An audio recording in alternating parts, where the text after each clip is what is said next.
Pour le poste de Premier ministre, on a entendu les noms de Laurence Tubiana, Huguette Bello, Lucie Castet, Bernard Cazeneuve, David Lisnard, François Baroin, Karim Bouamrane, Xavier Bertrand, Thierry Baudet, Michel Barnier.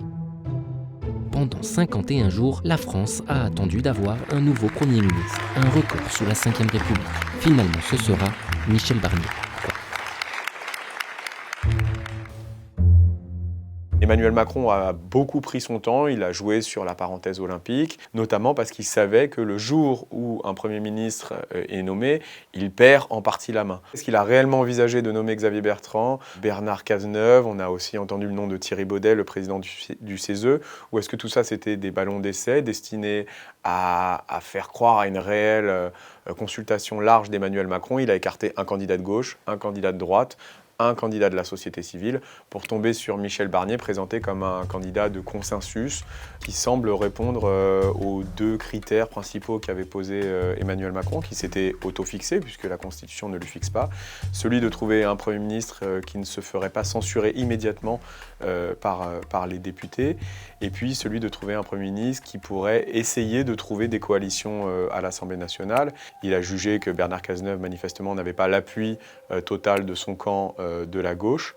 Bernard Cazeneuve avait un autre problème du point de vue d'Emmanuel Macron, c'était le fait de vouloir manifestement mener une politique de gauche, peut-être en remettant en cause notamment la réforme des retraites, ce à quoi le président se refusait. Et puis Xavier Bertrand, qui avait contre lui une sorte de veto d'un côté de la gauche, mais surtout de Marine Le Pen, qui lui assurait une censure quasiment immédiate.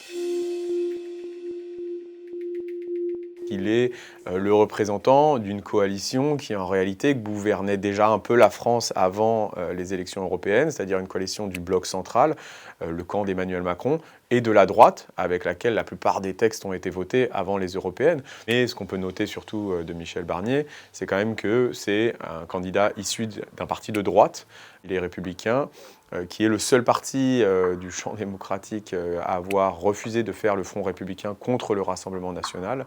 Donc il y a ce grand paradoxe aujourd'hui que le Front républicain a remporté le deuxième tour des législatives et le Premier ministre qui va être à Matignon fait partie d'un parti qui a refusé ce Front républicain et il est nommé à Matignon avec l'aval, ou en tout cas sans le refus de Marine Le Pen.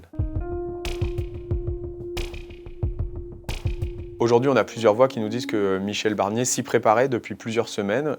Il a confié à des gens au mois d'août s'y voir à Matignon. Manifestement, il a fait campagne pour lui-même en sous-main.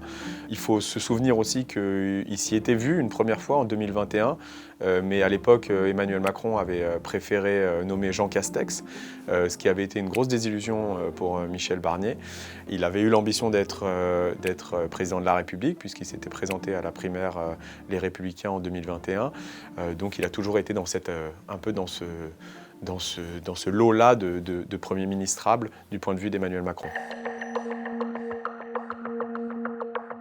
Manifestement, il n'y a pas de censure préalable contre lui de la part du Rassemblement national, ce qui ne veut pas dire que pour l'instant, il a une majorité à l'Assemblée nationale.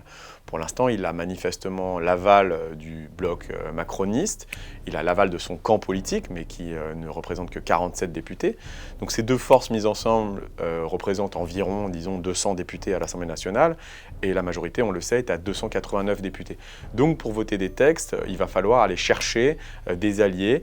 C'est d'ailleurs pour ça que Michel Barnier a été nommé. On lui prête une qualité de négociateur, d'homme de consensus, et donc il va falloir aller chercher des alliés avec les dents. Il va y avoir une première étape, celle du vote d'une motion de censure. A priori, si le RN ne la vote pas, il devrait y échapper. Et ensuite, la deuxième étape, qu'est-ce que Michel Barnier va réussir à faire voter par cette Assemblée nationale ?